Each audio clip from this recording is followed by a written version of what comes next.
Mi nombre es Jorge Luis Zapanda Martínez y estudio la carrera de Ingeniería en Mecatrónica y Sistemas de Control. Mi nombre es Néstor Alexander Penado Díaz y estudio la ingeniería de mecánica. Demostración de las leyes del magnetismo. Un electroimán casero es un dispositivo simple que demuestra principios fundamentales del electromagnetismo. Generalmente se construye enrollando un alambre de cobre alrededor de un núcleo de material ferromagnético, como un clavo de hierro, y conectando los extremos del alambre a una fuente de energía, como una pila. Al pasar la corriente eléctrica por el alambre, el clavo se convierte en un imán temporal. Dos de las leyes más importantes que implican el funcionamiento de este dispositivo son la ley de Ampère y la ley de Ohm. La ley de Ampère, una de las cuatro ecuaciones de Maxwell, es un pilar del electromagnetismo clásico, formulada por el físico y matemático francés André-Marie Ampère a principios del siglo XIX.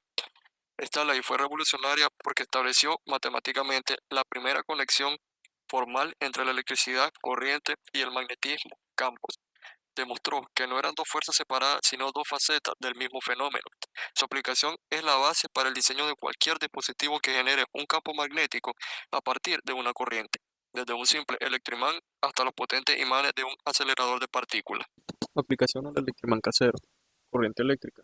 Cuando conecta la pila al alambre de cobre, los electrones comienzan a fluir desde el terminal negativo al positivo, creando una corriente eléctrica. Campo magnético circular. Según la ley de Ampère, esta corriente genera un campo magnético circular alrededor del alambre. Puedes visualizar la dirección de este campo usando la regla de la mano derecha. Si apuntas el pulgar en la dirección del flujo de la corriente, tus dedos se curvarán en la dirección del campo magnético. Intensificación del campo. Al enrollar el alambre en una bobina solenoide, los campos magnéticos de cada vuelta se suman en el interior. Esto crea un campo magnético mucho más fuerte y concentrado que el de un alambre recto. El papel del núcleo. El núcleo de hierro se magnetiza por la influencia de este campo magnético, alineando sus dominios magnéticos internos. Esto intensifica enormemente el campo magnético total, haciendo que el electroimán sea lo suficientemente fuerte como para atraer los objetos, como clics. En conclusión, la ley de Ampère explica el origen mismo del magnetismo en tu electroimán. La corriente eléctrica del alambre enrollado es la que produce el campo magnético. Ley de Faraday-Lenz. Si Ampère demostró que la electricidad podría crear magnetismo, el científico británico Michael Faraday se preguntó lo contrario. ¿Podría el magnetismo crear electricidad? A través de su experimento, en 1831, descubrió el principio de la inducción electromagnética. Su ley fue completada posteriormente por Heinrich Lenz, quien especificó la dirección en que fluía la corriente inducida. Juntas, la ley de Faraday-Lenz describe cómo un campo magnético cambiante puede generar un voltaje en un circuito, un principio que es la base de los generadores eléctricos, los transformadores y los motores. Aplicación al electroimán casero. La ley establece que un cambio en el flujo magnético, la cantidad de líneas en el campo que atraviesan la bobina, induce un voltaje. La ley de Lenz añade que la corriente resultante siempre fluirá en una dirección que se opone al cambio que la produjo. Primero, al encender o cerrar el circuito, en el instante que se conecta la pila, la corriente no aparece instantáneamente. Al aumentar de cero su valor máximo, crea un campo magnético creciente, lo que significa que el flujo magnético a través de la bobina está cambiando. Según Faraday-Lenz, este cambio induce un voltaje en contra, llamado fuerza contraelectromotriz o back EMF, en la propia bobina.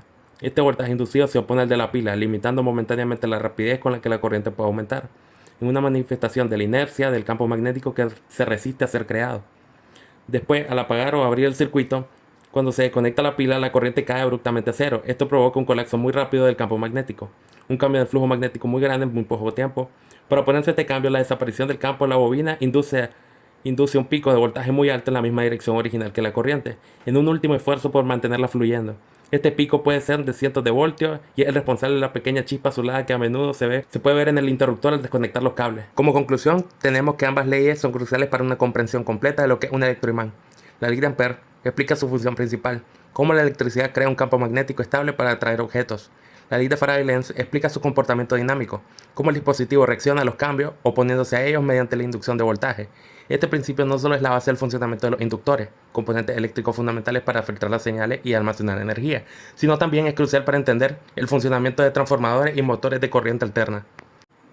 A continuación se mostrará un pequeño ejemplo del funcionamiento de un electroimán. En el video se aprecia cómo el tornillo que no contiene una bobina es atraído cuando se le aplica una corriente al alambre que está enrollado al otro tornillo que sostiene y se genera un campo eléctrico, el cual lo atrae y este campo eléctrico desaparece una vez se desenergiza.